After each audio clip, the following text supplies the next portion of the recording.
So big tech goes after conservatives. Are they just doing that because they're Democrats, or was there something else behind it?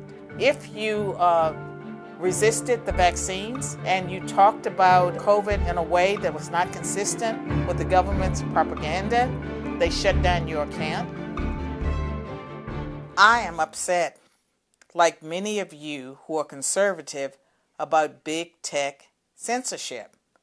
Big tech, the one that shuts down your Facebook page, your Twitter, your YouTube. They only steal your monetization if you are an influencer making money. I never reached that point. But today, that's my topic. I'm Carol Swain. Welcome to my classroom.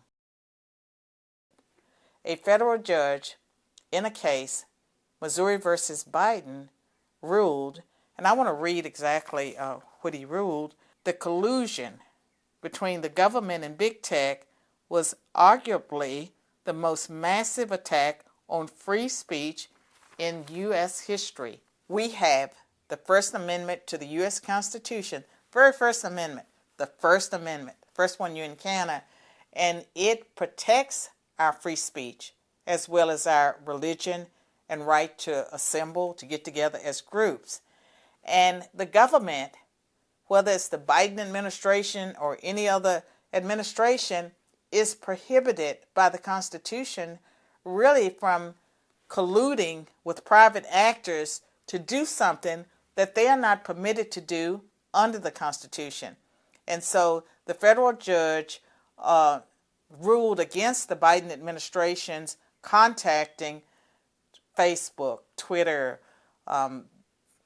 Google, just go down the list of YouTube, these organizations, and telling them to watch certain accounts of conservatives.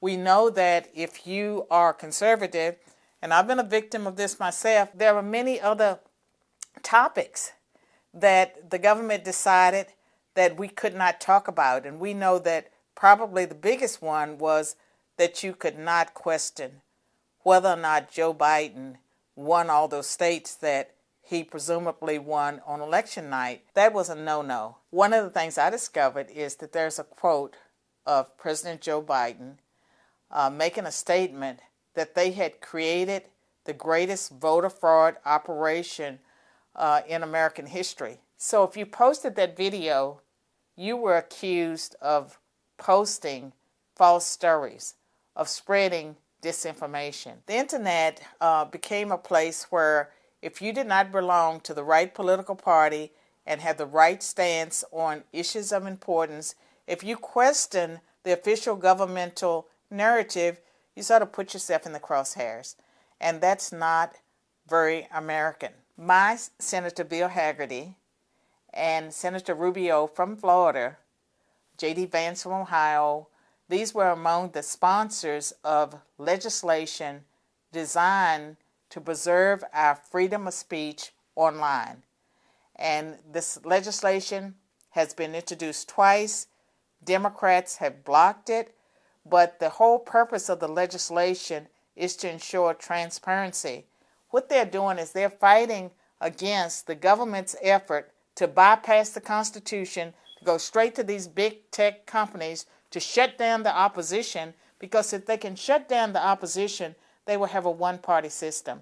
The only thing that you will be allowed to hear is propaganda. I believe that the greatest threat to the 2024 elections is big tech's ability to silence conservatives.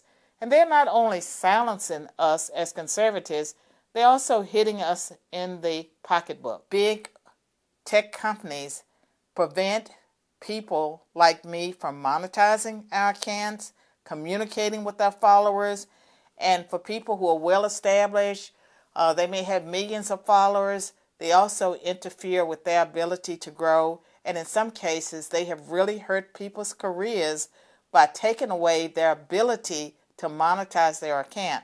They also shadow ban. You may be posting away with your most brilliant ideas and no one's reading them. They only go into 2,000 people and you have 100,000 followers, and that's because big tech engages in censorship. There's not a lot of transparency there. And so if Senator Haggerty and Rubio and J.D. Vance and the others that have pushed this transparency online legislation, well, it's not really legislation until it passes, but it's a bill that would protect our rights. And right now we have senators that are blocking it. In a perfect world or a more ideal America, you would find a bipartisan effort to protect the Constitution, to protect our rights as Americans. No one would be in favor of the government being able to form alliances with private corporations and use them to do something that's unconstitutional. So follow the bill. It's the Preserve Online Speech Act, and it's really geared towards protecting people that have positions that are contrary to the government. And so you could be a Democrat, the tide could change. You wouldn't want Republicans censoring you. We need to protect everyone's freedom of speech.